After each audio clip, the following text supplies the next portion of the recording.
I knew I was in trouble the second Karen pulled out her phone and said, loud enough for the whole room to hear, let's get the city involved. And here's the thing. When a person like Karen says that, they expect everyone else to flinch. That's been her whole playbook from day one. Escalate, intimidate, overwhelm. She figured one official voice would snap the room back under her control. That all these neighbors who had just found their backbone would suddenly remember their fear. Yeah, she miscalculated. Badly. Because the moment she said city, I didn't feel panic. I felt relief. I leaned back a little, crossed my arms, and glanced over at Tom. He didn't even look surprised, just gave me that small, satisfied nod like a man watching a trap, close exactly on schedule. And behind him, leaning casually against the wall like he'd been waiting for this exact moment all night, was Mike. Now, Karen didn't notice him at first. Too busy performing. Yes, she was saying into her phone, pacing like she was in a courtroom drama. This is Karen Johnson, president of the Oakmont Estates HOA. I need an immediate inspection. There's an illegal structure, large, permanent, completely unapproved, and I want it documented tonight, if possible. The room was quiet. Not scared quiet, curious quiet. People were watching her like you watch someone step onto a frozen lake you already know is too thin. She hung up with a sharp little tap and turned back to the crowd, chin high again, trying to stitch her authority back together. There, she said. We'll let the city decide. We'll see how confident you are when a real inspector calls that thing what it is. I smiled. Good, I said. That stopped her. Actually stopped her mid-breath. Good, she repeated. Yeah, I said, pushing off the wall and stepping forward just a little, not aggressive, just steady. Because now we're not arguing about your interpretation anymore. Now we're dealing with actual law. You could feel the shift in the room. People leaned in. Phones tilted slightly higher. Karen scoffed, but there was a crack in it now. Don't act like this helps you, Jack. You built that thing without approval. From you, I said. Not from the city. And that's when Mike finally stepped forward.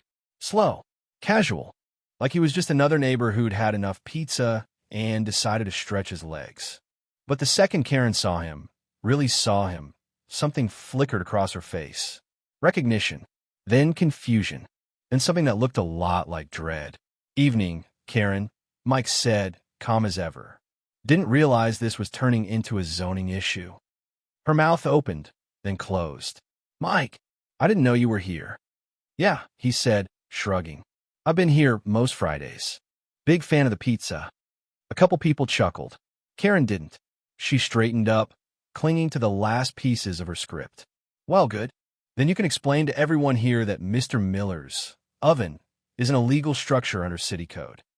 Mike tilted his head, like he was genuinely thinking about it. Then he said, no, I can't. Silence. Not loud silence. Heavy silence. Karen blinked. Excuse me. I said I can't, he repeated. Because it's not. Now the room shifted again, this time like a wave. You could hear murmurs, see heads turning, people looking at each other like they'd just been handed confirmation of something they already suspected. Karen shook her head fast. That's not possible. It has a foundation, a chimney. Doesn't matter, Mike cut in, still calm. City ordinance classifies structures based on use, footprint, and occupancy potential. Jack's oven doesn't qualify as a dwelling or a regulated structure under those thresholds. It's treated the same as a large outdoor appliance or a non-habitable feature. No permit required. Karen's face went pale, but she started. And Mike added, almost gently, even if it did require a permit, enforcement would come from my department. Not the HOA. That one landed hard. Because now the whole room understood something Karen had been very careful to blur for years. HOA rules weren't law. They were just rules. Private agreements. And she had been acting like they were the same thing. Karen's voice got sharper, thinner. Well, that may be true, but the HOA still has authority to regulate. Consistently, I said, stepping in. Her eyes snapped to me. Fairly, I added. I picked up the remote and clicked it. The image of her greenhouse lit up the screen again. Bright, clear, impossible to ignore. You remember this? I asked. She didn't answer. 200 square feet, I continued. Concrete foundation, electrical wiring, glass panels, real structure. And according to the city, I nodded toward Mike. No permit on file. Mike didn't say anything. He didn't have to. The room did it for him. People started talking, not whispering anymore. Out loud. Wait, she built that without approval? No way. She fined me over a flower pot. Are you kidding me? Karen raised her voice, trying to drown it out. That has nothing to do with this. It has everything to do with this, Tom said, stepping forward now. Because this isn't about rules. It's about selective enforcement. And that's a breach of fiduciary duty for any HOA board. That word, fiduciary, hit different. You could see it land. Because now this wasn't just neighborhood drama. This was liability. Karen's composure cracked again. You're twisting things. This is harassment. And that was the moment I realized she'd lost. Not when the room turned on her. Not when Mike spoke. Not even when the greenhouse went up on that screen. It was right then, when she switched from authority to victim. Because bullies only play victim when they know they're out of control. George stood up again, voice steady, loud enough to cut through everything. We've heard enough. Heads nodded all around him. I moved to vote, he said. Right now. Second, came from 3 different directions at once. Karen slammed her hand on the table. You don't control this meeting. No, I said quietly. But we do. And for the first time since I'd known her. She looked small.